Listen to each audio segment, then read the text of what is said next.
Good morning all of you. Now last lecture में हमने related person की जो डेफिनेशन है वो कंप्लीट कर ली थी।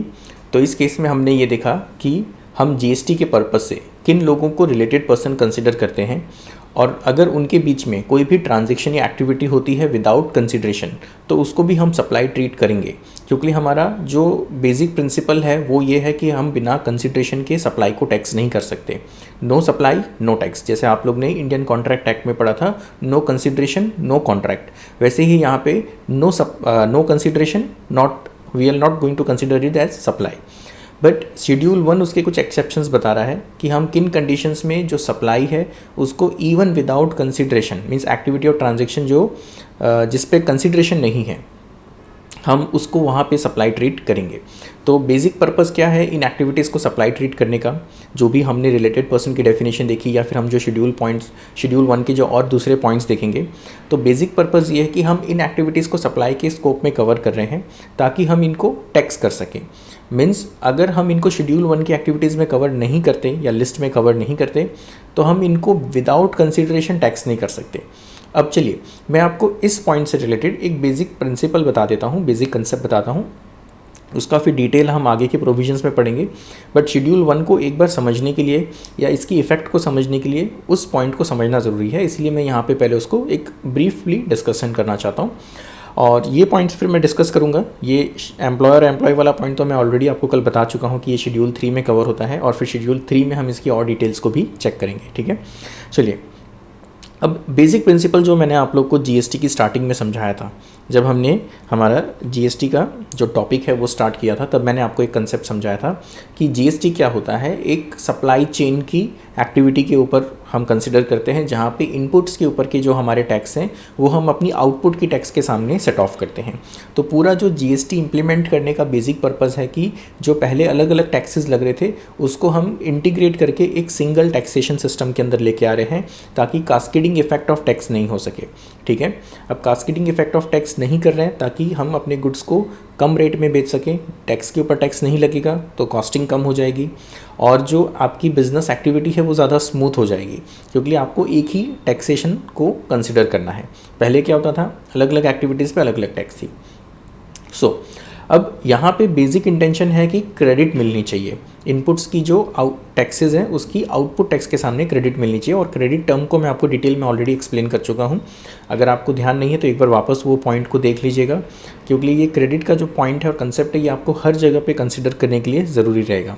ठीक है, ये हमारे पूरे जीएसटी लॉ का कोर है, हम कह सकते हैं इसकी आत्मा है कि अगर हम क्रेडिट के कंसेप्ट को और क्रेडिट के जो सिस्टम को नहीं समझेंगे तब तक हम पूरे जीएसटी लॉ को नहीं समझ सकते। हम उसके क्रेडिट के बिना जीएसटी लॉ का कोई फ़ायदा नहीं है। अगर हमें अपने इनपुट्स की क्रेडिट नहीं मिल रही है तो ये एक्ट हमें उसके सिवाय और कुछ भी नहीं बता पाएगा। क्लियर, चलिए नाउ तो जनरली क्या होता है कि अगर मैं अपने इनपुट के ऊपर टैक्सेस पे कर रहा हूँ तो क्या होता है, मेरे आउटपुट की टैक्स लायबिलिटी के सामने वो सेट ऑफ हो जाता है। बट अगर मेरे आउटपुट सप्लाई जो मैं कर रहा हूँ उस पर मैं कंसिडरेशन चार्ज नहीं कर रहा हूँ, या फिर हम वो ट्रांजेक्शन को विदाउट कंसिडरेशन कंसिडर कर रहे हैं, तो उस केस में क्या होगा, अगर वहाँ पे कंसिडरेशन नहीं है तो उसको आप टैक्स भी नहीं कर पाओगे। ओके, तो इस केस में no consideration no tax, that is your, हम यहाँ पे जो टैक्स की बात करें वो जीएसटी की टैक्स की बात करें। अब अगर आपके आउटपुट सप्लाई पे टैक्स नहीं है तो फिर आप अपने जो इनपुट टैक्स है उसका क्रेडिट नहीं ले पाएंगे, उसका आप क्रेडिट क्लेम नहीं कर पाओगे। वो क्रेडिट हम नॉर्मली क्या करते हैं, जो हमारे आउटपुट के टैक्स हैं उसके सामने हम सेट ऑफ करते हैं, बट यहाँ पे आउटपुट पे तो कोई टैक्स है ही नहीं, तो आप उसको सेट ऑफ कहाँ पे करोगे, तो उस केस में वो टैक्स की आप क्रेडिट नहीं ले पाते जो आपने इनपुट्स पे किए हैं, और वो टैक्स आपकी कॉस्ट में ऐड हो जाता है। ठीक है, बट अब शेड्यूल 1 में क्या हो रहा है कि हम आउटपुट की जो सप्लाई है उसको विदाउट कंसिडरेशन हम उसको सप्लाई ट्रीट कर रहे हैं, और हम वहाँ पे उसको टैक्स भी कर रहे हैं। वो हम लिस्ट बाद में देखेंगे डिटेल। और तो इसका इफ़ेक्ट क्या आएगा, इसका इफ़ेक्ट ये आएगा कि सप्लायर ने आउटपुट पे टैक्स चार्ज नहीं किया, बट उसको आउटपुट पे टैक्स पे करना पड़ेगा और उसको इनपुट्स की क्रेडिट भी मिल जाएगी। ठीक है, तो इसको मैंने कंपैरेटिवली आपको बताने के लिए ये 2 पॉइंट्स मेंशन किए, आप थोड़ा ध्यान से देखना कि हम नॉर्मल केसेस क्या होते हैं। नॉर्मल केसेस क्या होते हैं, इफ़ इनपुट क्रेडिट अवेल, मतलब अगर मैं इनपुट के टैक्सेस की क्रेडिट ले रहा हूँ, ठीक है, कहाँ पे, जहाँ पे मेरे आउटपुट के ऊपर कोई टैक्स नहीं है, तो उस केस में मुझे अपने इनपुट के टैक्स को रिवर्स करना पड़ेगा। क्योंकि लिए जैसे मैंने आपको बताया कि हम पहले ही क्रेडिट ले लेते हैं और बाद में अगर वो आउटपुट में यूज़ नहीं हुआ या फिर वो आउटपुट के पर्पस के लिए यूटिलाइज़ नहीं हुआ या जो आउटपुट है वो हमारा विदाउट कंसिडरेशन हुआ, तो फिर हमने जो इनपुट की क्रेडिट ली है उसके लिए हम एलिजिबल नहीं बनते हैं। और ये सारे पॉइंट्स फिर आपको सेक्शन 16 और सेक्शन 17 में बहुत डिटेल में आएंगे। वो पूरा चैप्टर हमारा क्रेडिट से रिलेटेड ही है। बट एक सिंपल सा कंसेप्ट आपको यहाँ समझना है कि अगर हमने क्रेडिट ले ली है, हमने अवेल कर ली है, तो उस केस में हमें उसको रिवर्सल ऑफ क्रेडिट अवेल करना पड़ेगा। रिवर्सल जो हमने क्रेडिट ली है हमें गवर्नमेंट को वापस पे करना पड़ेगा। ठीक है, ये नॉर्मल केसेस में। कहाँ पे? If input credit avail and no tax on output. हमारे आउटपुट पे अगर टैक्सेस नहीं है, वो आउटपुट पे टैक्स नहीं है किसी भी रीज़न से हो सकते हैं, या तो हमारी सप्लाई एग्जेम्प्ट है, या तो हमारी सप्लाई में कंसिडरेशन नहीं है, या तो हमारी जो एक्टिविटी है वो शेड्यूल 3 की लिस्ट में आती है तो वहाँ पे ऐसे GST नहीं लगता है।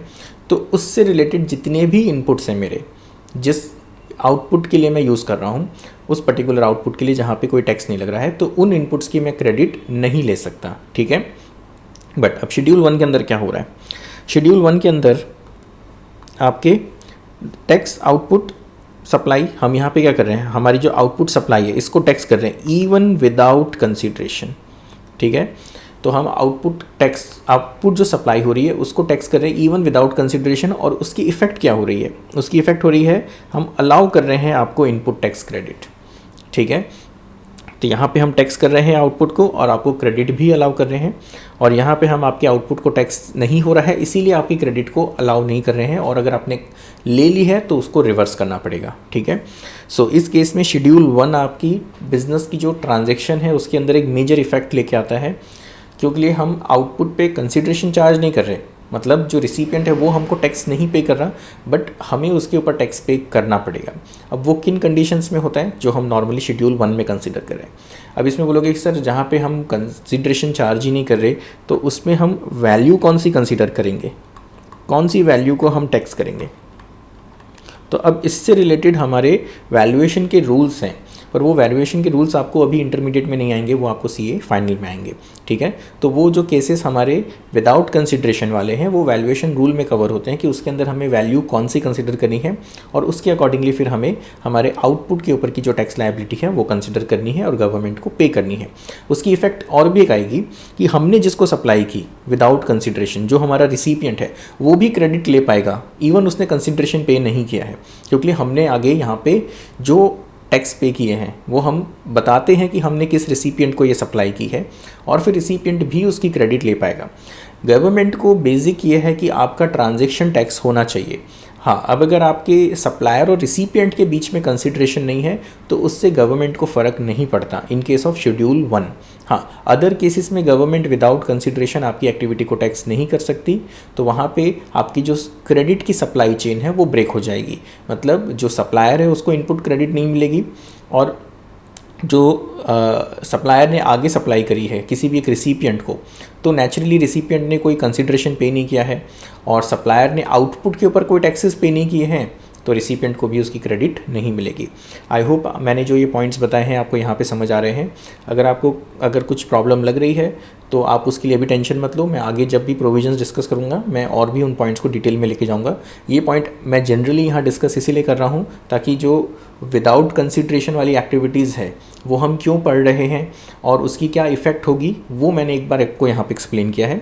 ठीक है, और ये सारी चीज़ों को फिर हम आगे और डिटेल में पढ़ने ही वाले हैं।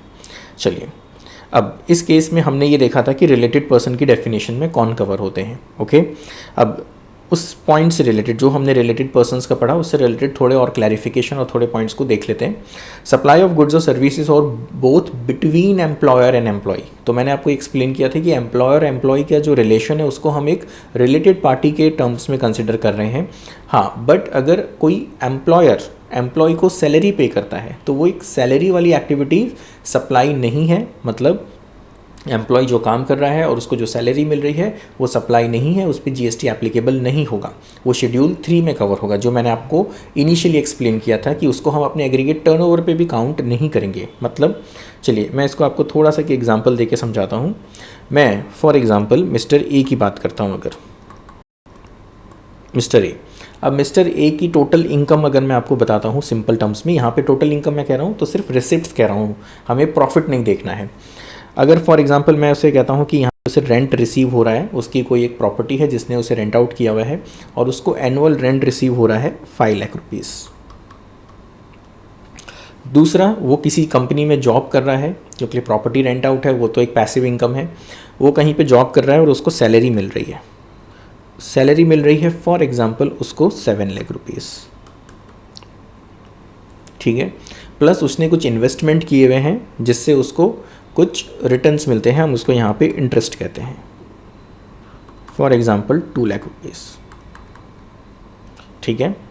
नाउ तो इस केस में चलिए रेंट को हम एक बार इंक्रीज़ करके कंसिडर करते हैं ताकि आपको थोड़ा सा एक पॉइंट में क्लैरिफाई करूं। 15 लाख कंसिडर करते हैं। चलिए अब अगर हम रेंट, मिस्टर ए को रेंट 15 लाख रुपीज़ मिलता है, ये हम बात कर रहे हैं ईयर की, एक पर्टिकुलर ईयर की, पूरे साल की इनकम, मंथली नहीं है, ठीक है। सैलरी मिल रही है 7 लाख, इंटरेस्ट मिल रहा है 2 लाख, तो यहाँ पे हम उसका एग्रीगेट टर्नओवर कितना कंसिडर करेंगे।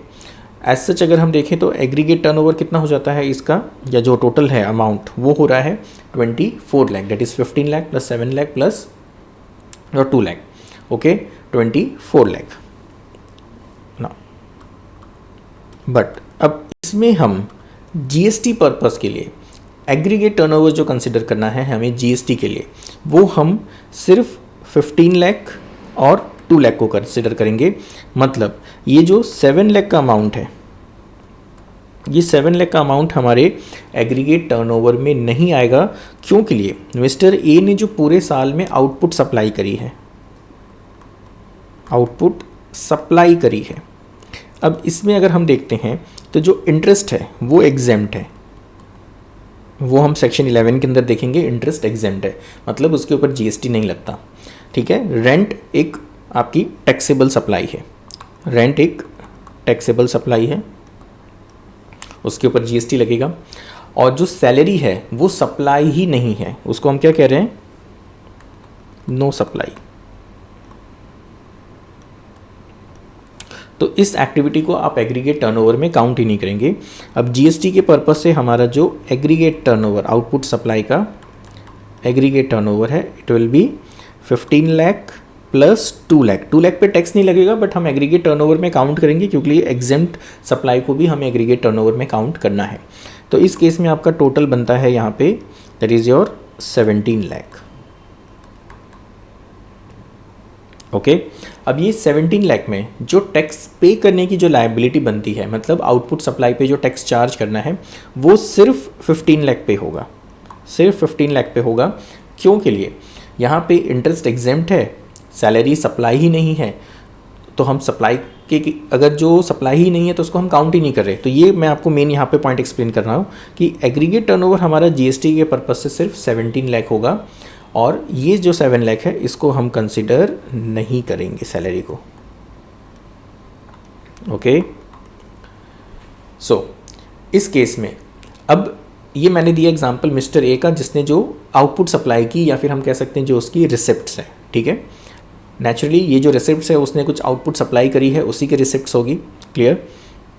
सो ये पॉइंट को यहाँ पे आपको समझ आ जाना चाहिए कि since the service is provided by employee to the employer in the course or in relation to his employment, in the course, ये सबसे important, in the course or in relation to his employment, मतलब जो activity वो कर रहा है, जो उसको कंसिडरेशन मिल रहा है, वो एज एन एम्प्लॉयर एम्प्लॉय का रिलेशन है, और वहाँ पे हम नॉर्मली क्या करते हैं, यहाँ पे हम कंसिडर करते हैं कि उसको सैलरी मिल रही है। अब एक चीज़ ध्यान रखिएगा, अगर मैं किसी को कोई प्रोफेशनल सर्विस देता हूँ और मुझे वहाँ पे फ़ीस चार्ज करता हूँ, ठीक है, तो अगर मैं प्रोफेशनल सर्विस की फ़ीस चार्ज करता हूँ तो वो मैं इंडिपेंडेंटली कर रहा हूँ, प्रिंसिपल टू प्रिंसिपल बेसिस पे कर रहा हूँ। तो वो जो मैं फ़ीस चार्ज कर रहा हूँ उसको हम जीएसटी में कवर करेंगे, वो आपकी प्रोफेशनल सर्विसेज में आएगा, ठीक है। So are not treated as supply, हम क्या कह रहे हैं, are not treated as supply of service as per schedule 3 of the CGST act section 7 subsection 2, यहाँ पे आपका क्लॉज ए, सबसेक्शन 2 के क्लॉज ए में, ये ध्यान रखिएगा 1 के क्लॉज ए अलग है। नाउ अब इस केस में यहाँ पे आई होप आपको ये जो पॉइंट है वो क्लियर हो गया होगा। अब अगर इसी एग्जांपल को मैं थोड़ा सा चेंज करता हूँ, इसी एग्जांपल को मैं थोड़ा सा अगर चेंज करूँ, फॉर एग्जांपल अब अगर मैं कहता हूँ यहाँ पे कि मिस्टर ए ने जो वो कंपनी में जॉब कर रहा है वहाँ पे उसने कुछ ऐसा हुआ कि कुछ टेक्निकल प्रॉब्लम आई। अब मिस्टर ए एक इंजीनियर है, वो कंपनी में जॉब करता है, उसको उसकी सैलरी मिलती है, ठीक है। अब कंपनी में कोई एक नया प्रोजेक्ट चालू हो रहा था या फिर कंपनी के कोई एग्जिस्टिंग प्रोजेक्ट में कोई एक टेक्निकल इशू क्रिएट हो गया। अब उस केस में मिस्टर ए को उसका अच्छा नॉलेज है, मिस्टर ए उस प्रॉब्लम से रिलेटेड आपको कुछ हेल्प कर सकता है, कंपनी को हेल्प कर सकता है, हाँ, बट वो प्रोजेक्ट या वो एक्टिविटी उसके एम्प्लॉयमेंट का पार्ट नहीं है, उसकी जो रूटीन जॉब की एक्टिविटी है उसका पार्ट नहीं है। तो वो क्या कहता है कंपनी को, सर मैं आपके इस प्रोजेक्ट में आपकी जो प्रॉब्लम है इसके लिए मैं वर्क करने को रेडी हूँ, बट मुझे इसका अलग से कंसिडरेशन चाहिए। नेचुरली क्योंकि वो उसके एम्प्लॉयमेंट का पार्ट नहीं है। हाँ, अगर उसके एम्प्लॉयमेंट का ही पार्ट होता और वो करता तो कंपनी उसको कुछ एक्स्ट्रा सैलरी नहीं पे करती, और अगर पे भी करती तो वो सैलरी का ही पार्ट होता क्योंकि वो उसके इन कोर्स ऑफ एम्प्लॉयमेंट में आता है, ठीक है। बट उसने अपने कोर्स ऑफ एम्प्लॉयमेंट के बाहर जाके कुछ कंपनी को सर्विस प्रोवाइड करी, मीन्स सर्विस प्रोवाइड करी या कंपनी का कोई काम किया। तो कहाँ वहाँ पे कंपनी ने फॉर एग्जांपल अगर हम कंसिडर करते हैं कि उसको फ़ीस पे करी, हम उसको सैलरी नहीं कहेंगे, हम उसको फ़ीस कहेंगे, हम इसको कहते हैं प्रोफेशनल फ़ीस। तो उस केस में फॉर एग्जांपल उसकी प्रोफेशनल फ़ीस कंपनी ने पे करी उसको 2 लाख रुपीज़। तो यहाँ पे अब क्या होगा, ये जो 2 लाख रुपीज़ का अमाउंट है ये इसकी एग्रीगेट टर्नओवर में काउंट होगा, क्योंकि ये सैलरी का पार्ट नहीं है, ये इसके एम्प्लॉयमेंट का पार्ट नहीं है, ये कंपनी ने इसको over and above the employment पे किया है, ठीक है। हाँ, एम्प्लॉयमेंट के अंदर जो भी परक्यूजिट्स दिए जा रहे हैं और उसको हम क्या कंसिडर करते हैं, C2C, मतलब कॉस्ट टू कंपनी। हो सकता है कि कंपनी आपको जो सैलरी पे कर रही है, कंपनी जो सैलरी पे कर रही है उसमें आपको फॉर एग्जांपल कैश में 9 लाख दे रही है और आपको 3 लाख के परक्यूजिट्स दे रही है, परक्यूजिट्स दे रही है 3 लाख रुपीज़ के, आपको ट्रैवलिंग अलाउंसेस और आपको हाउस रेंट अलाउंस, आपको कन्वेंस अलाउंस और दूसरे कुछ अलाउंसेस पे कर रही है। मीन्स जो आप एक्सपेंडिचर कर रहे हैं कंपनी उसको रिम्बर्स करके अलाउंसेस आपको पे कर रही है या कुछ एक फिक्स अमाउंट पे कर रही है, वो डिपेंड करता है कंपनी की पॉलिसी और सिचुएशन के ऊपर, ठीक है। तो कंपनी ने टोटल आपको कितना पे किया, कंपनी ने टोटल आपको 12 लाख रुपीज़ पे किए, ओके।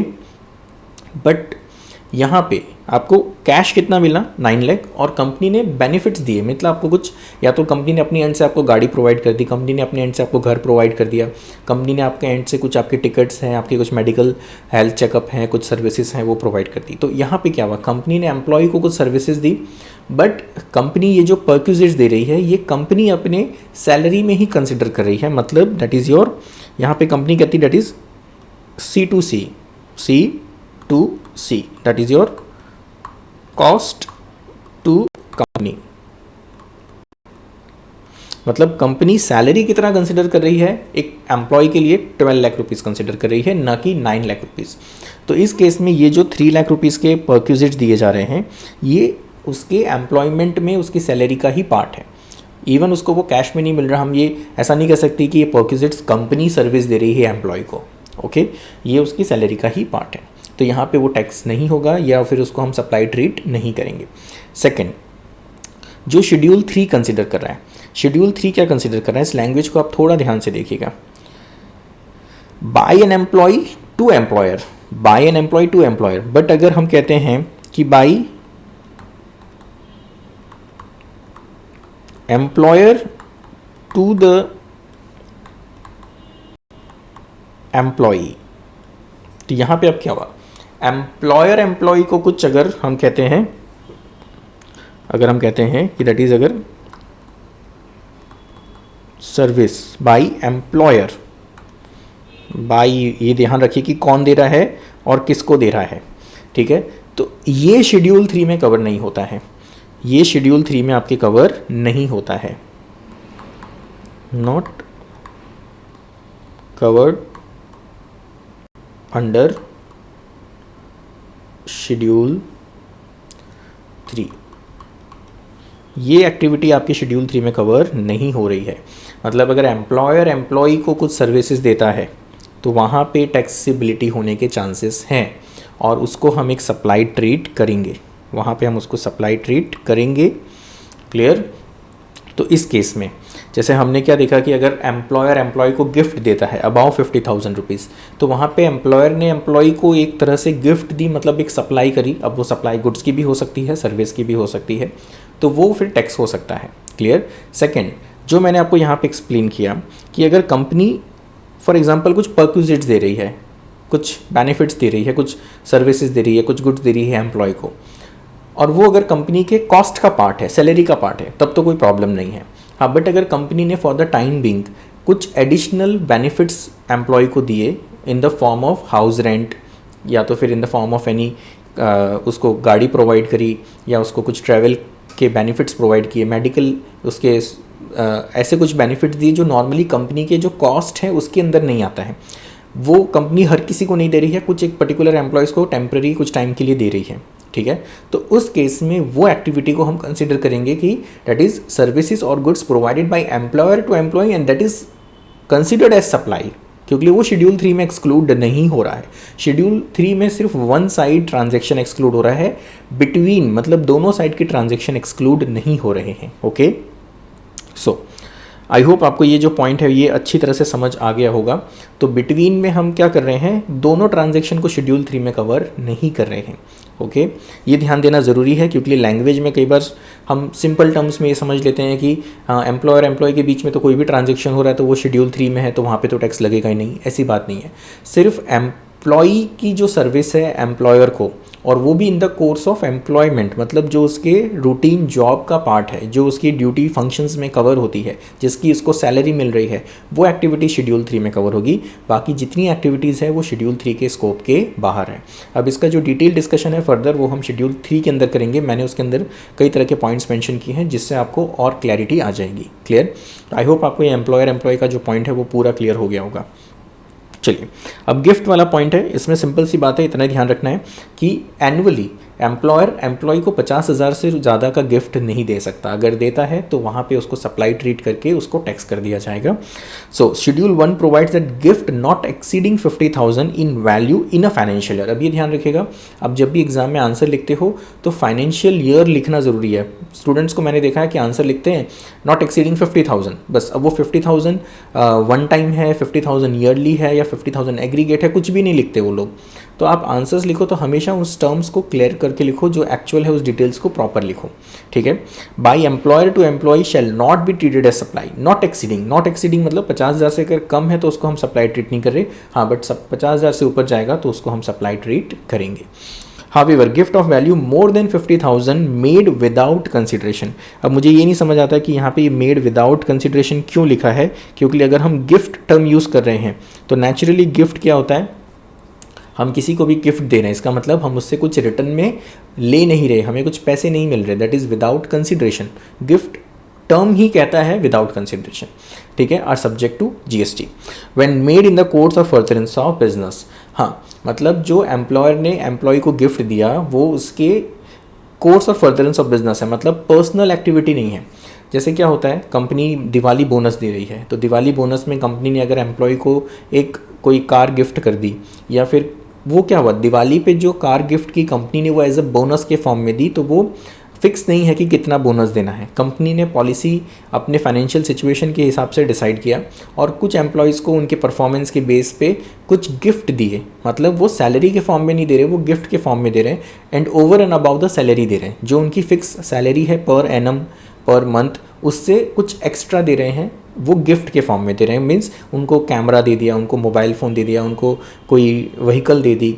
तो कई कंपनीज़ अपने एम्प्लॉयज़ को कुछ ऐसे इंसेंटिव्स देती है ड्यूरिंग द ईयर कि उनके परफॉर्मेंस के बेस पे या फिर उनको आगे मोटिवेट करने के लिए, तो वो सारी चीज़ें टैक्स होगी। हाँ, बट अगर एम्प्लॉय की मैरिज है और उस मैरिज में एम्प्लॉयर ने उसको कुछ गिफ्ट दिए हैं, तो that is not in the course of employment, वो उसके पर्सनल नेचर में चला जाएगा, वहाँ पे फिर टैक्सीबिलिटी नहीं होगी। हाँ, फिर वो टैक्सीबिलिटी एज पर हम इनकम टैक्स देखेंगे जो नॉर्मल गिफ्ट टैक्स लगता है, और यहाँ पे हम वैल्यू के ट्रांजेक्शन को टैक्स कर रहे हैं, उस पर GST लेवी कर रहे हैं। इनकम टैक्स का अपना जो गिफ्ट का टैक्स है वो अपनी जगह अलग है, वो लगना ही है, ये उसका सब्सटीट्यूट नहीं है।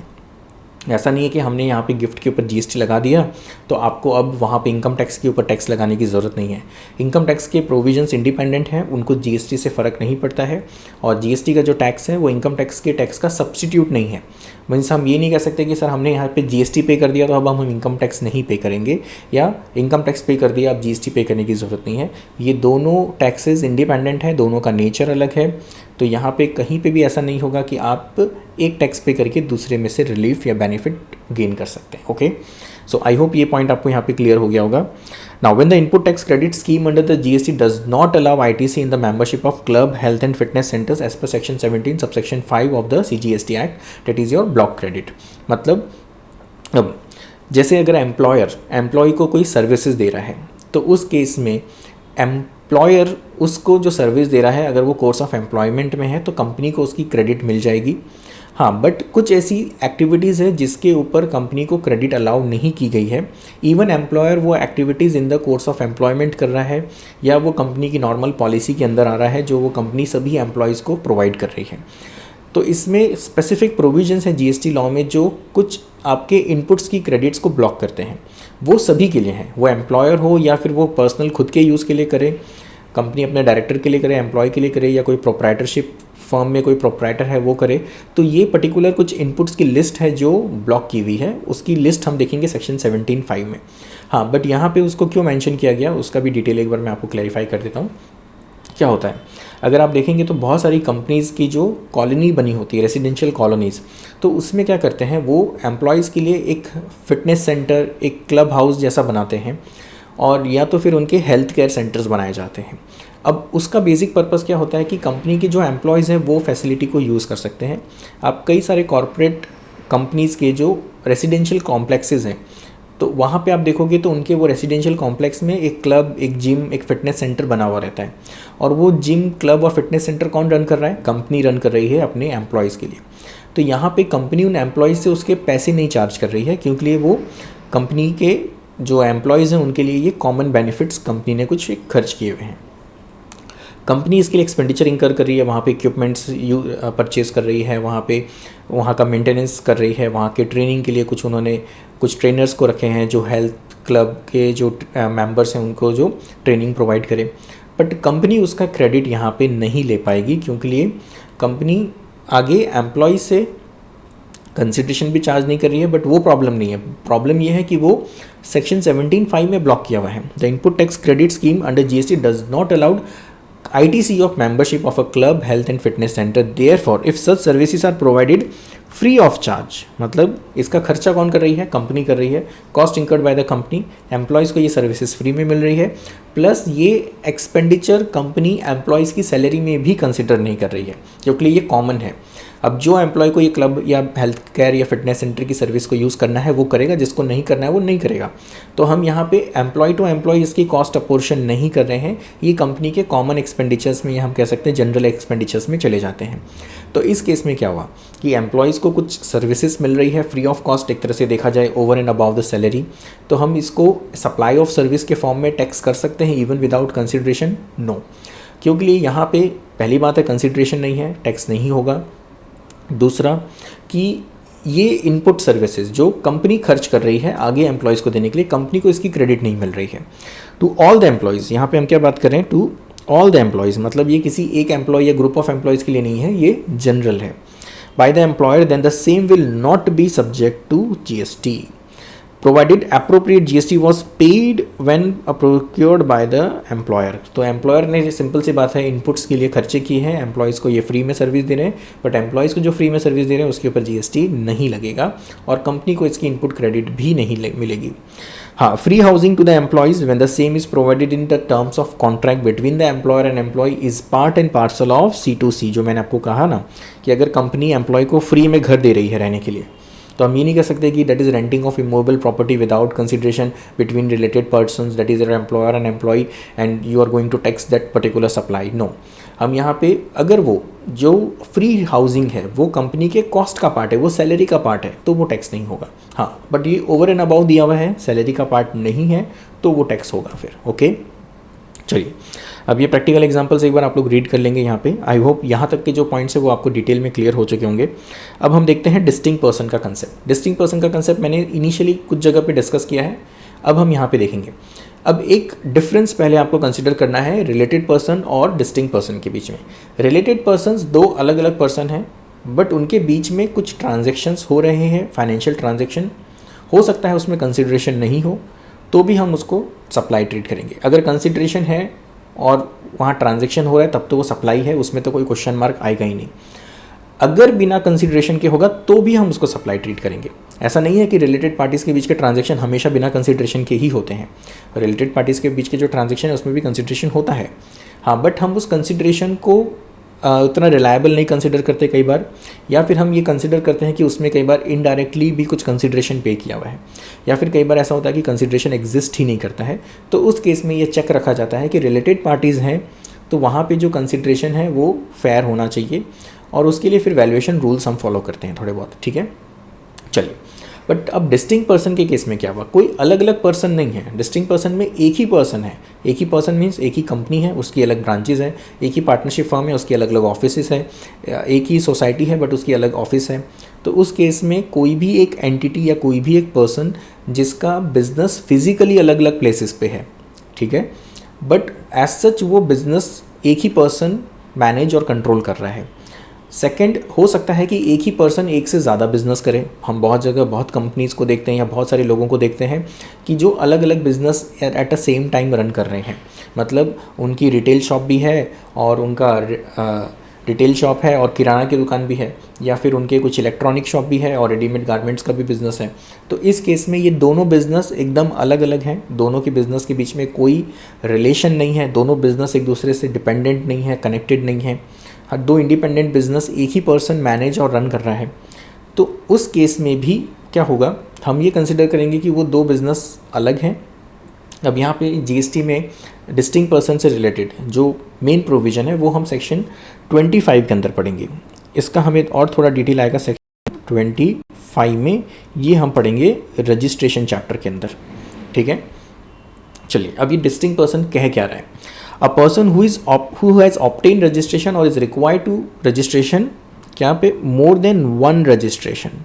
एक पर्सन ने रजिस्ट्रेशन ले लिया है या उसको लेने की ज़रूरत है, कितनी, एक या उससे एक से ज़्यादा, मोर देन वन रजिस्ट्रेशन। एक तो नॉर्मली उसको जो बिज़नेस है उसके लिए वो ले ही रहा है, बट एक ही बिज़नेस के लिए दूसरा रजिस्ट्रेशन, या फिर उसका कोई दूसरा बिज़नेस है उसका एक registration, whether in one state, union territory और मोर देन वन स्टेट,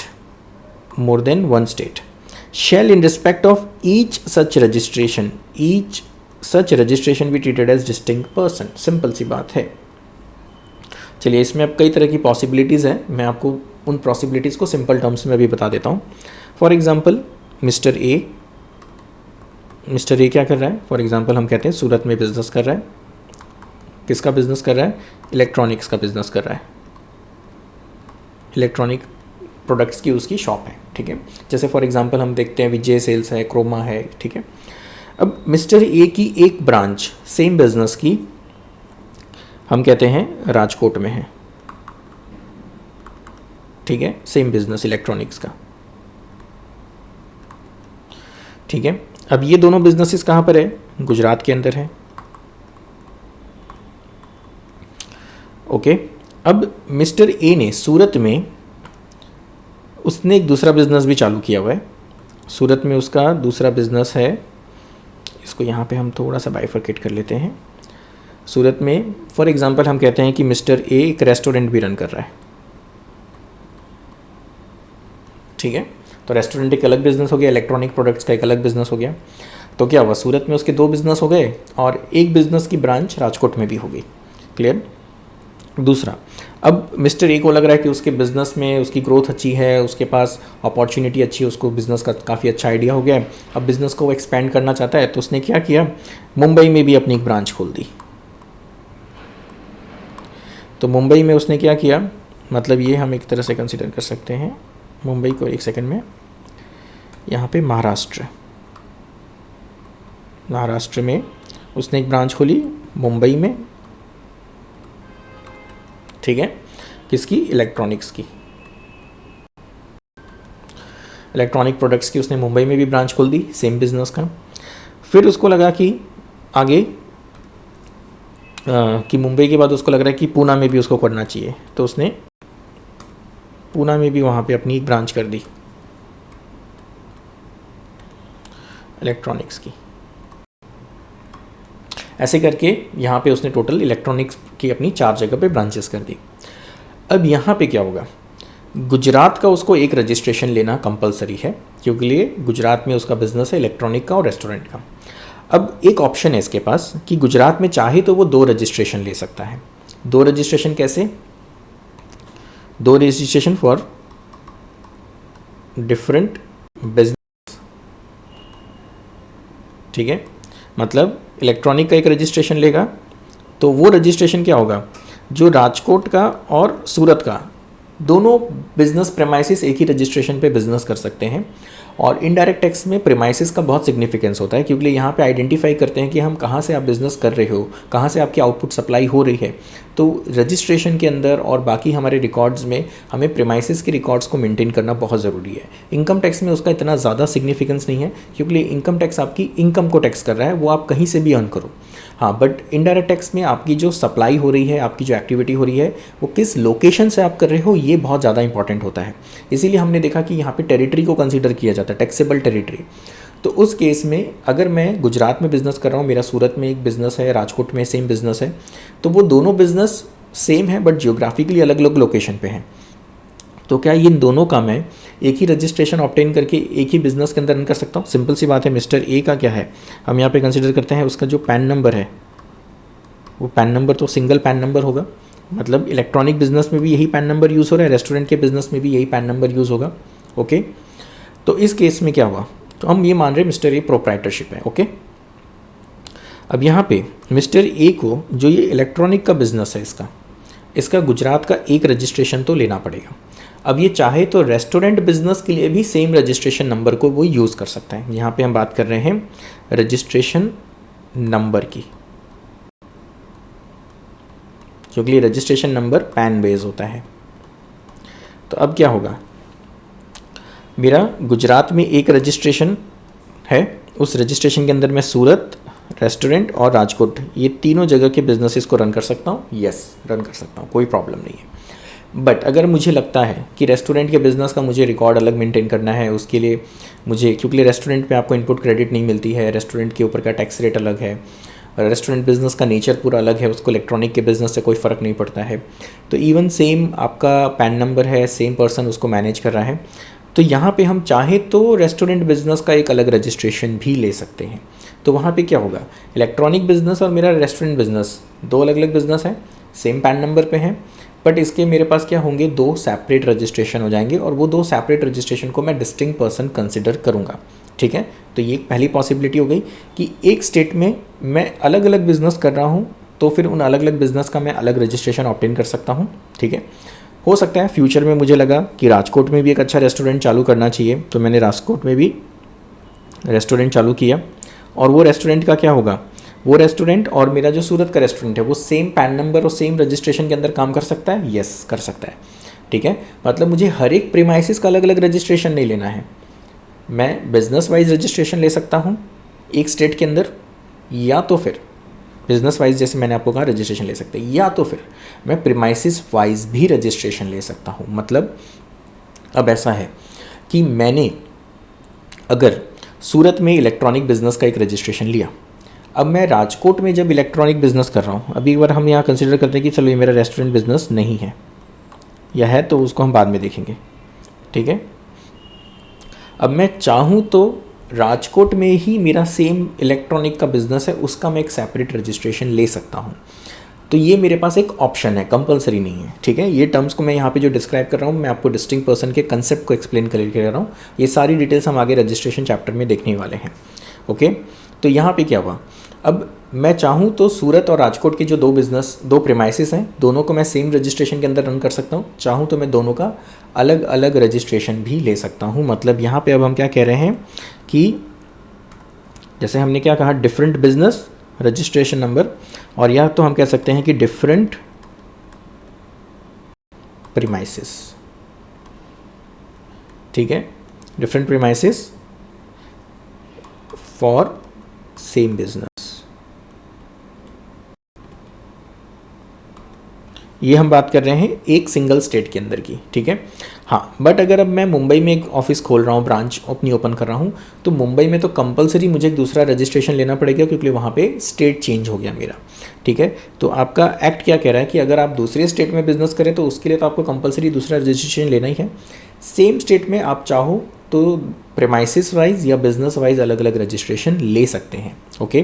तो अब इस केस में क्या होगा, अगर मैं पूरे गुजरात में जितनी भी मेरी बिजनेस एक्टिविटी कर रहा हूँ, मेरे जितने भी प्रीमाइसिस से चाहूँ तो मैं एक पैन नंबर के जो मेरे रजिस्ट्रेशन हैं सेम रजिस्ट्रेशन पे सारे रन कर सकता हूँ, ठीक है।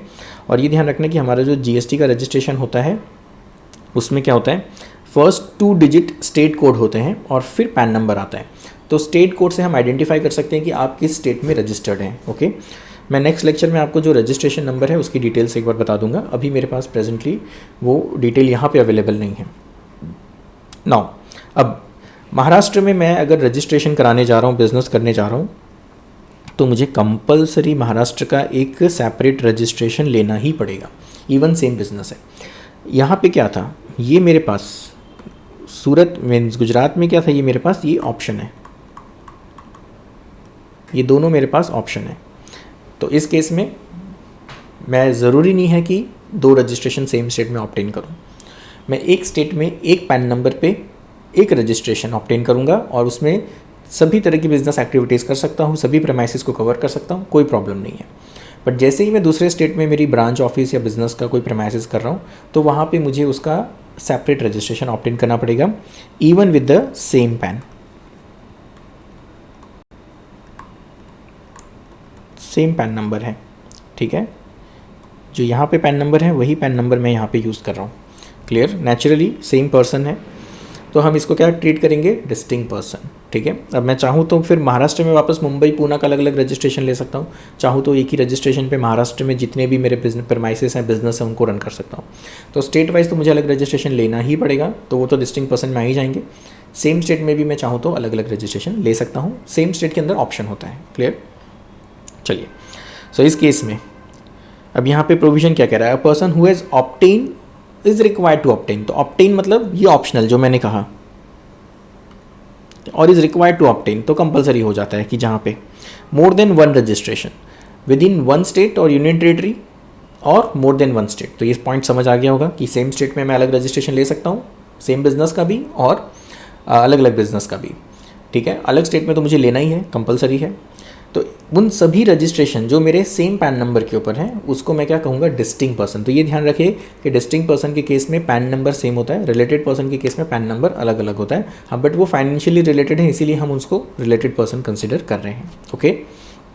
चलिए, अब यहाँ पे 2 पॉइंट दिए हुए हैं। एक है कि मेरी 2 प्रीमाइसिस है, दोनों से मैं आउटपुट सप्लाई करता हूँ, तो दोनों मेरे डिस्टिंक्ट पर्सन हो गए। एक होता है कि मेरा फॉर एग्जाम्पल अब मुंबई में, जैसे मैं यहाँ पे अगर देखता हूँ तो मैं ऐसा कह सकता हूँ कि सर मुंबई में मेरा जो है ना, पूना में मेरा भी कोई बिजनेस नहीं है फॉर एग्जांपल। अब मैं इसको यहाँ पे ऐसा ट्रीट करता हूँ, मुंबई में मेरी सिर्फ ऑफिस है, एडमिन ऑफिस है, ठीक है। मैं कोई आउटपुट सप्लाई यहाँ से नहीं करता हूँ, ठीक है। तो इस केस में क्या हुआ, मुंबई में मेरी एक प्लेस ऑफ बिजनेस है, वहाँ से मैं अपना बिजनेस का इंटरनल एडमिनिस्ट्रेशन और मैनेजमेंट कर रहा हूँ, रन कर रहा हूँ। तो उस केस में क्या होगा कि मुंबई से अगर मैं कोई आउटपुट सप्लाई नहीं भी कर रहा हूँ तो हो सकता है कि मैं मुंबई में रजिस्ट्रेशन ऑब्टेन नहीं करूँ। रजिस्ट्रेशन ऑब्टेन करने के लिए प्राइमरी कंडीशन है आपका आउटपुट सप्लाई होना। प्राइमरी कंडीशन क्या है, आपकी आउटपुट सप्लाई होना। अगर मैं आउटपुट सप्लाई नहीं कर रहा हूँ तो फिर मुझे रजिस्ट्रेशन की ज़रूरत नहीं भी है, चलेगा वहाँ पे, वो हम फिर डिटेल रजिस्ट्रेशन चैप्टर में देखेंगे, ठीक है। तो इस केस में क्या हुआ, मुंबई में मेरा प्लेस ऑफ बिजनेस है, सूरत में, राजकोट में मेरा प्लेस ऑफ बिजनेस है, बट मुंबई अलग स्टेट होने के कारण क्या होगा, हम उसको डिस्टिंक्ट पर्सन ट्रीट करेंगे, ठीक है, इवन वो रजिस्टर्ड नहीं है, ठीक है। तो यहाँ पे ये हो गया। Further, where a person who has obtained or is required to obtain registration in state or union territory in respect of an establishment has an establishment in another state or union territory। तो यहाँ पे क्या कह रहे हैं, तो इस case में ये कह रहे हैं कि मोर देन 1 रजिस्ट्रेशन नहीं कह रहे, ये कह रहे हैं कि आपका एक स्टैब्लिशमेंट है किसी दूसरी जगह पे भी, जिसके लिए शायद आपने रजिस्ट्रेशन लिया हो, शायद ज़रूरत नहीं हो तो नहीं लिया हो, तो भी हम उसको डिस्टिंक्ट पर्सन ट्रीट करेंगे। मतलब एक पर्सन से एक पैन नंबर के ऊपर जितने प्रेमाइसिस हैं आप रजिस्टर्ड करो नहीं करो, हम उसको डिस्टिंक्ट पर्सन ही ट्रीट करेंगे। ओके, सो अभी डिस्टिंक्ट पर्सन के बीच के ट्रांजेक्शन विदाउट कंसिडरेशन ही होते हैं मोस्ट ऑफ, सिंपल सी बात है। अब अगर किसी भी रीज़न से मान लीजिए मेरा मुंबई में एडमिन ऑफिस भी है और सेल्स भी है, ठीक है, सेल्स भी है, इसका मतलब मैं वहाँ से इलेक्ट्रॉनिक आइटम्स मेरे सेल भी कर रहा हूँ। अब ऐसा है कि मैंने सूरत से या राजकोट से कोई स्टॉक मुंबई ट्रांसफ़र किया, स्टॉक ट्रांसफ़र किया, तो स्टॉक ट्रांसफ़र करना सेल नहीं है बट हाँ सप्लाई मानी जाएगी। इस केस में राजकोट ने मुंबई ऑफिस को जो गुड्स भेजे वो कंसिडरेशन रिसीव नहीं करने वाला, राजकोट ऑफिस को मुंबई ऑफिस से कोई कंसिडरेशन नहीं मिलने वाला। अगर हम बैलेंस शीट में देखें तो बैलेंस शीट में हमारा टोटल स्टॉक तो उतना ही रहने वाला है, टोटल स्टॉक में कोई फ़र्क नहीं पड़ा, हमने स्टॉक अपनी एक ऑफिस से दूसरी ऑफिस शिफ्ट किया सिर्फ, बट इसको हम सप्लाई ट्रीट करेंगे क्योंकि ये डिस्टिंक्ट पर्सन के बीच में ये ट्रांजेक्शन हो रहा है इवन विदाउट कंसिडरेशन, इसीलिए हम डिस्टिंक्ट पर्सन के जो ट्रांजेक्शन है विदाउट कंसिडरेशन उसको सप्लाई ट्रीट कर रहे हैं। तो यहाँ पे क्या होगा, राजकोट मुंबई को जो भी सप्लाई कर रहा है उसके ऊपर वो जीएसटी चार्ज करेगा, मुंबई को वो टैक्स जीएसटी का राजकोट को देना पड़ेगा। और राजकोट क्या हुआ, अब आप बोलोगे सर यहाँ पे डबल टैक्सेशन हो रहा है, नहीं यहाँ पे डबल टैक्सेशन नहीं हो रहा है क्योंकि राजकोट ने जो इनपुट टैक्स पे किया था, इनपुट टैक्स किया था, वो आगे क्रेडिट क्लेम कर लेगा, ठीक है। तो राजकोट वाला ऑफिस क्या करेगा, क्रेडिट क्लेम कर लेगा जो भी सेल हुआ मुंबई को, और नॉर्मली वो कॉस्ट टू कॉस्ट सेल हो जाता है तो उसमें कोई वैल्यू एडिशन नहीं हो रही है, तो राजकोट के ऑफिस का इनपुट और आउटपुट इक्वल होकर ज़ीरो हो गया और जो इनपुट टैक्स का जो अमाउंट है वो मुंबई ऑफिस को ट्रांसफ़र हो गया, ठीक है। तो इस केस में ऐसा हुआ, चलिए हम इसको थोड़ा सा वैल्यू लेके कंसिडर कर लेते हैं कि राजकोट के पास फॉर एग्जांपल 5 लाख का स्टॉक है और उस 5 लाख के स्टॉक के ऊपर राजकोट ने इनपुट पे किया हुआ, इनपुट टैक्स, ये वैल्यू है और ये इनपुट टैक्स है। फॉर एग्जांपल हम 10% ले लेते हैं 50,000, 5,50,000। अब इस केस में टैक्स अमाउंट है ये और ये टोटल,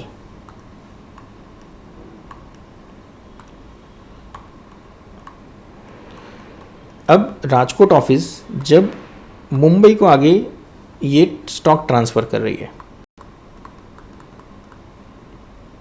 ठीक है, तो क्या होगा, कंसिडरेशन तो चार्ज करेंगे नहीं यहाँ पे, तो आपकी जो वैल्यू है वो एज सच अभी यहाँ पे वैल्यू नहीं है, बट अब क्या करेंगे, इसका जो टैक्स है 50,000 का वो यहाँ पे चार्ज हो जाएगा क्योंकि ये नॉर्मली वो सेम वैल्यू पे ही ट्रांसफ़र होता है, ये कंसेप्ट हमारे वैल्यूएशन रूल्स में आएगा।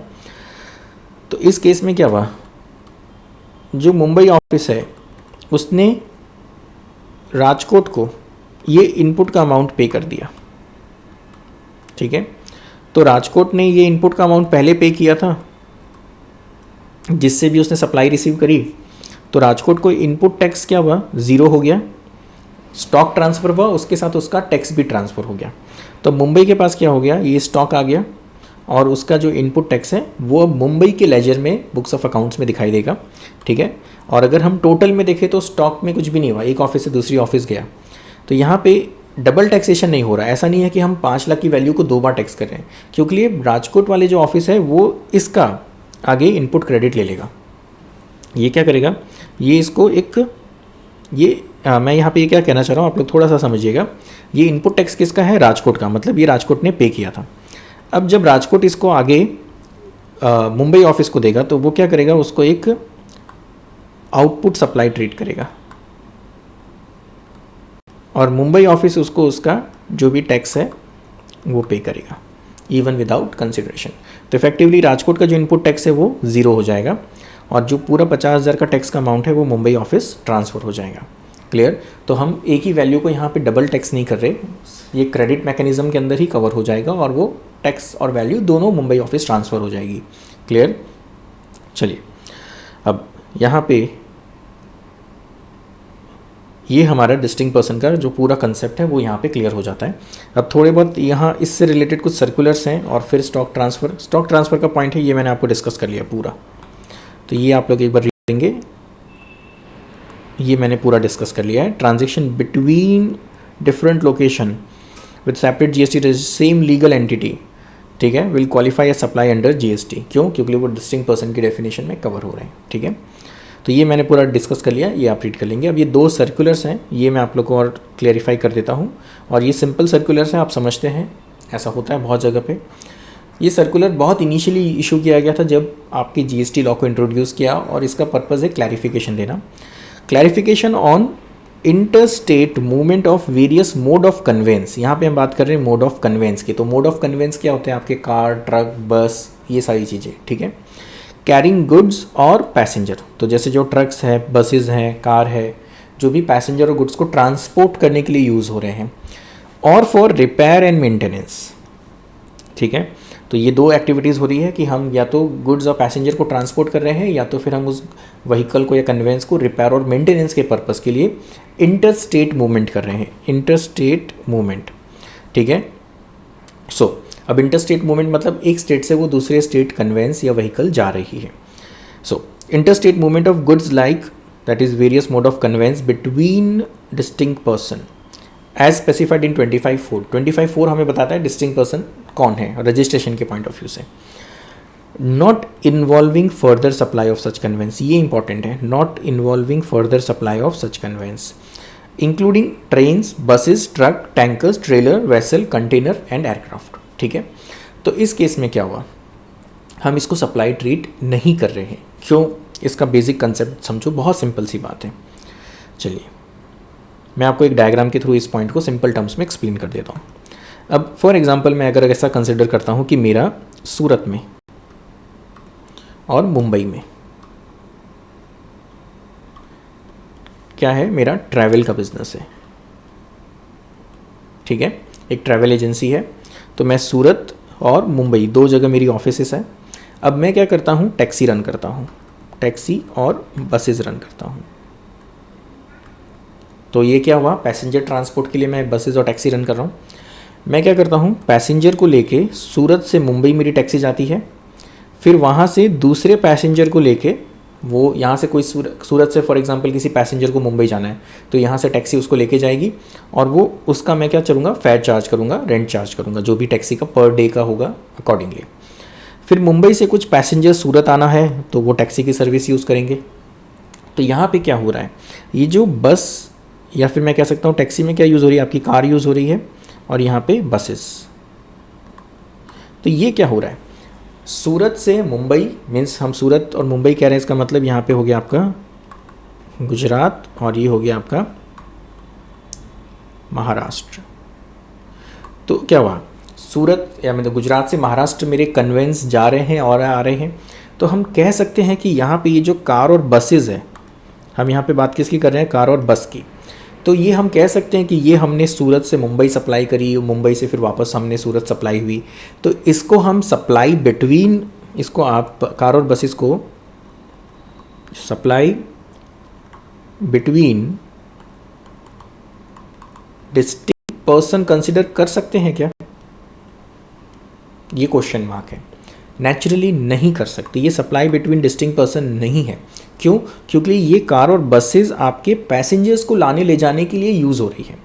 मैं ऐसा नहीं है कि सूरत से मुंबई मैंने कार भेजी और फिर मुंबई ऑफिस ने फिर उसको आगे सप्लाई कर दी। क्या कहा? Not for further supply. हाँ, बट अगर सेम चीज़ को मैं एग्जाम्पल चेंज कर देता हूँ, मैं एक कार का डीलर हूँ। दूसरी सिचुएशन क्या हो गई? मैं अगर एक कार का डीलर हूँ, ठीक है, मेरी वापस सूरत और मुंबई 2 जगह मेरे शोरूम हैं। अब मेरे पास सूरत में कुछ कार के स्टॉक रखे हुए थे, ठीक है। तो ये स्टॉक अब मैं क्या कर रहा हूँ? ये कन्वेंस है, कार एक कन्वेंस है। मुंबई में मेरे पास कुछ कस्टमर्स के ऑर्डर आए, पर वहाँ पे वो पर्टिकुलर कलर या डिज़ाइन अवेलेबल नहीं था। तो मैंने क्या किया? सूरत से स्टॉक ट्रांसफ़र कर दिया, मैंने मुंबई दिया, और फिर मुंबई वाला जो मेरा ऑफिस है वो आगे कस्टमर को सप्लाई करेगा। तो यहाँ पे जो हम कन्वेंस मुंबई भेज रहे हैं वो फर्दर सप्लाई करने के लिए भेज रहे हैं, उसको हम सप्लाई ट्रीट करेंगे। मतलब मैंने यहाँ से मुंबई भेजा, फिर मुंबई से आगे कस्टमर को या फिर किसी भी थर्ड पार्टी को हमने सप्लाई की। बट अगर कन्वेंस सिर्फ पैसेंजर और गुड्स को ट्रांसपोर्ट करने के लिए जा रहे हैं और रिटर्न आ रहे हैं, सारे ट्रैवल कंपनीज का ऐसा ही होता है, तो हम उस कन्वेंस को सप्लाई ट्रीट नहीं करेंगे। हम ये नहीं ट्रीट करेंगे कि there is a supply between distinct person क्योंकि लिए वो कन्वेंस तो सिर्फ पैसेंजर और गुड्स को ट्रांसपोर्ट करने के लिए यूज़ हो रहे हैं, हम उस कन्वेंस को फर्दर सप्लाई नहीं कर रहे हैं। ओके, हाँ, पर कार के डीलर के केसेस में ऐसा हो जाता है, क्योंकि लिए बहुत कार के डीलर्स ऐसे भी हैं जिनका गुजरात, मुंबई या राजस्थान उनके डीलरशिप हैं। जो कमर्शियल व्हीकल्स हैं, ट्रक्स हैं, टेम्पोज हैं, उनका भी है, कार है, टू व्हीलर है, उनका भी है।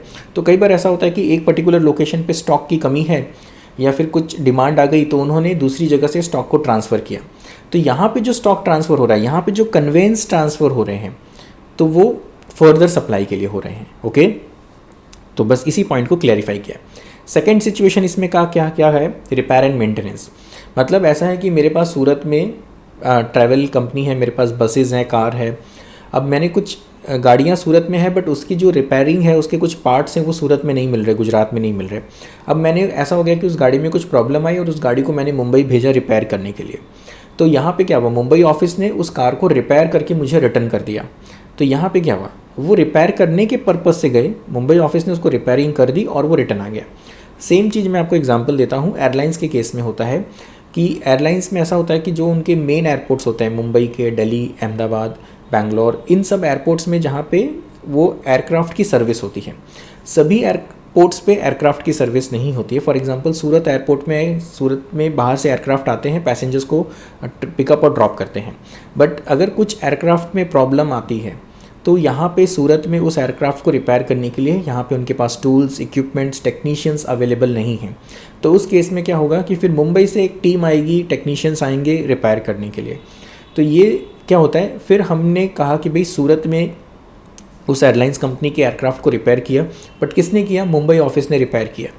तो उस केस में हम कह सकते हैं कि there is a supply of service, maintenance का जो कंसिडरेशन अगर पे किया जा रहा है, तो या तो फिर कंसिडरेशन नहीं भी है तो without consideration there is a supply between distinct person. तो रिपेयर एंड मेंटेनेंस की जो अमाउंट है उसको हम एक सप्लाई ट्रीट कर सकते हैं। हाँ, बट पूरे कन्वेंस को जो हमने रिपेयर के लिए भेजा या वो आता है रिपेयर होने, तो उसको सप्लाई ट्रीट नहीं करते। ओके, आई होप आपको ये पॉइंट समझ आ गया होगा। ये बहुत कॉमन सेंस का पॉइंट है एक तरह से देखा जाए तो। एज सच अगर हम इसको कॉमन सेंस से भी देखें तो कोई टैक्सीबिलिटी की बात ही नहीं आती कि हमने सप्लाई करी है। जैसे इंटरनेशनल फ़्लाइट्स होती है तो क्या हो रहा है, अगर यहाँ से कोई एक फ़्लाइट दुबई जा रही है पैसेंजर्स को लेके, तो वो एयरलाइंस की कंपनी उस फ्लाइट को यूज़ कर रही है पैसेंजर ट्रांसपोर्ट के लिए। एयरलाइंस कंपनी उस फ्लाइट को एक्सपोर्ट नहीं कर रही है। हम देखेंगे कस्टम्स में जो गुड एक्सपोर्ट होते हैं, हाँ, बट अगर एयरलाइंस कंपनी ने कुछ एयरक्राफ्ट्स परचेज़ किए, फॉर एग्जांपल जर्मनी से, ये जो उनके एयरबस कंपनी है वहाँ से कुछ उन्होंने एयरक्राफ्ट परचेज़ किए, तो क्या होगा, वो एयरक्राफ्ट इंडिया में आएंगे। अब इंडिया में आए तो वो इम्पोर्ट ऑफ एयरक्राफ्ट हुआ, हाँ, बट इंडिया में आने के बाद वो एयरक्राफ्ट फिर पैसेंजर्स को लेके या फिर गुड्स को लेके फिर फॉरेन कंट्री में ट्रैवल करते रहते हैं, एक राउंड उनका चलता रहता है। तो वहाँ पे फिर वो कन्वेंस इंपोर्ट एक्सपोर्ट नहीं हो रहे, क्योंकि वो कन्वेंस तो सिर्फ पैसेंजर और गुड्स के ट्रांसपोर्ट के लिए यूज़ हो रहे हैं। Okay, so for carrying goods or passenger or both or for repair and maintenance, such interstate movement shall be क्या होगा, neither supply of goods nor supply of service। ना तो वो सप्लाई ऑफ गुड्स माना जाएगा, ना वो सप्लाई ऑफ सर्विस माना जाएगा। Not be label on the IGST। However, ये पॉइंट मैं आपको जो कह रहा था कि जो सर्विस हुई उस पर GST लगेगा। हाँ, मैं अगर मुंबई ऑफिस ने मेरी सूरत ऑफिस को कुछ रिपेयर और मेंटेनेंस की सर्विस दी तो विदाउट कंसिडरेशन वहाँ पे टैक्सीबिलिटी आएगी। shall be levied, CGST, SGST, IGST as the case may be, shall be leviable on repair and maintenance done on such conveyance। तो रिपेयर एंड मेंटेनेंस में, repair and maintenance की जो charges हैं या फिर हम कह सकते हैं उसकी कॉस्ट को हमें टैक्स करना है, हाँ, बट हम कन्वेंस की वैल्यू को टैक्स नहीं कर रहे हैं। ओके, सेम पॉइंट है जो सर्कुलर नंबर 21/21 है, ये 1 से रिलेटेड ही है, बट ये सिर्फ आपकी किसके बारे में कह रहा है, रिग्स टूल्स, जो मैंने आपको कहा ना, जो एयरक्राफ्ट कंपनी क्या कर रही है, एयरक्राफ्ट कंपनी जैसे टूल्स लेके आ रही है, स्पेयर पार्ट्स लेके आ रही है, यहाँ पे रिपेयर कर रही है, फिर वापस चली जाती है, क्योंकि हम यहाँ से जो एयरक्राफ्ट अभी ख़राब है उसको मुंबई लेके नहीं जा सकते, वो फ्लाई नहीं कर सकता। तो उस केस में हम क्या करते हैं, उसके स्पेयर पार्ट्स टूल्स लेके आते हैं, रिपेयर करके वापस ले जाते हैं। फर्स्ट एग्जाम्पल में जो रिपेयर कहा है उस केस में तो गाड़ी जाती है, रिपेयर होकर रिटर्न आ जाती है। बट कई बार ऐसा होता है कि गाड़ी रिपेयर के लिए नहीं जा पाती है, हमको यहाँ से स्पेयर पार्ट्स और टेक्नीशियन को भेजना पड़ता है और वो रिपेयर करके रिटर्न आ जाता है। तो मैटर तो सेम ही है, गाड़ी आती है रिपेयर होके जाए या फिर हम स्पेयर पार्ट्स भेजते हैं और वो रिपेयर होके आए, दोनों केस में नेचर और इफेक्टिविटी सेम है। Okay, so interstate movements of rigs, tools and spare parts. तो अब क्या होता है, टूल्स लेके गए रिपेयर करने के लिए, वो टूल्स रिपेयर होकर रिटर्न आने वाले हैं। हाँ, स्पेयर पार्ट्स कुछ हो सकता है हमने रिप्लेस किए हों, हमने यूज़ किए हों, तो जो स्पेयर पार्ट्स यूज़ किए हैं वो हम सप्लाई ट्रीट कर सकते हैं। हाँ, बट बाकी जो टूल्स, रिग्स, और कई बार होता है कि क्रेन है, ऐसी होती है कि आपकी कोई गाड़ी फंस गई कहीं पे हाईवे पे, अब आप किसी क्रेन को बुलाते हो उस गाड़ी को निकालने के लिए हाईवे में, अगर कहीं खड्डे में कोई जगह पे या किसी माउंटेन में, पहाड़ी इलाके में फंस गई कोई गाड़ी या कोई ऐसी चीज़ें जिसके लिए हमें क्रेन की ज़रूरत है। तो क्रेन क्या हो रहा है, एक स्टेट से दूसरे स्टेट जा रहा है, वहाँ पे वो जो फंसी हुई गाड़ी है या जो सामान है उसको निकाल रहे हैं और फिर वो वापस रिटर्न आ जाता है। तो इस केस में वो गाड़ियों का मूवमेंट, जो क्रेन का, टूल्स का, स्पेयर पार्ट्स का, उसको हम इंटरस्टेट सप्लाई ट्रीट नहीं करेंगे। Interstate movements of rigs, tools and spare parts, all goods on wheels like crane, except in case where movement of such goods is for further supply of same goods। हाँ, अगर further supply कर रहे हो आप, except in case of further supply, तो उस case में हम फिर उसको सप्लाई ट्रीट करेंगे, क्योंकि हमने जो डिस्टिंक्ट पर्सन को दिया वो आगे उसको बेच रहा है। Such interstate movement shall be treated as neither as a supply of goods nor as a supply of service। ना तो हम उसको supply of goods मानेंगे, ना तो supply of service मानेंगे, और उसके ऊपर GST भी एप्लीकेबल नहीं होगा। ओके, चलिए, तो यहाँ तक आपके जो पॉइंट्स है वो कवर हो जाते हैं। अब हमारा जो नेक्स्ट पॉइंट है वो प्रिंसिपल और एजेंट का। ये स्टॉक ट्रांसफ़र वाला पॉइंट मैं ऑलरेडी आपके पहले डिस्कस कर चुका हूँ, ठीक है। अब प्रिंसिपल और एजेंट के ट्रांजैक्शन, तो हमारे शेड्यूल 1 के अंदर के 2 पॉइंट्स कवर हो गए। एक जो परमानेंट ट्रांसफर और disposal of business asset without consideration, and second transaction between related और डिस्टिंक्ट पर्सन विदाउट कंसिडरेशन। अब थर्ड ट्रांजैक्शन है प्रिंसिपल और एजेंट के बीच के जो ट्रांजैक्शंस है विदाउट कंसिडरेशन। ओके, हमने फाउंडेशन में जो इंडियन कॉन्ट्रैक्ट एक्ट पढ़ा था उसमें एजेंसी का आपका पॉइंट आता है, टॉपिक आता है। तो उसमें हमने क्या देखा था कि एजेंसी क्रिएट करने के लिए कंसिडरेशन की ज़रूरत नहीं है। मतलब आज अगर मैं कोई एजेंट अपॉइंट करता हूँ तो एजेंट को मुझे अपॉइंट करने के लिए कुछ कंसिडरेशन पे नहीं करना। हाँ, वो जितना काम करेगा, जितनी मुझे सर्विस देगा, उसके बेसिस पे मैं उसको पे करूँगा, ठीक है। तो एजेंट मेरा एम्प्लॉय नहीं है, ये ध्यान रखना कि एजेंट और एम्प्लॉय में फ़र्क होता है। एम्प्लॉय एम्प्लॉयमेंट के अंदर आ जाता है, उसको हम सैलरी पे कर रहे हैं, एजेंट को हम कमीशन पे करते हैं। एजेंट दोनों तरह के होते हैं, बाइंग एजेंट भी होते हैं, सेलिंग एजेंट्स भी होते हैं। आपने जो कंसाइनमेंट में पढ़ा था, तो कंसाइनमेंट में क्या हो रहा था, आप गुड्स कंसाइनमेंट में सेंड करते हैं तो वहाँ पे एजेंट है, आप उसको सैलरी नहीं पे कर रहे हैं, आप उसको सेल्स के ऊपर का कमीशन पे कर रहे हो, ठीक है। तो चलिए, अब एजेंट और प्रिंसिपल के जो टॉपिक है उसको मैं नेक्स्ट लेक्चर में लूँगा, क्योंकि इसके साथ कुछ सर्कुलर्स हैं जिसको भी हमें डिस्कस करना है, जिसमें टाइम लगेगा, तो वो पूरा एक साथ कंप्लीट करेंगे तो ज़्यादा अच्छा रहेगा। ओके, तो आप लोग एक बार इसको रीड ज़रूर कर लेंगे और जो पॉइंट्स मैंने एक्सप्लेन किए उसको भी कंप्लीट कर लेंगे। Okay, good bye.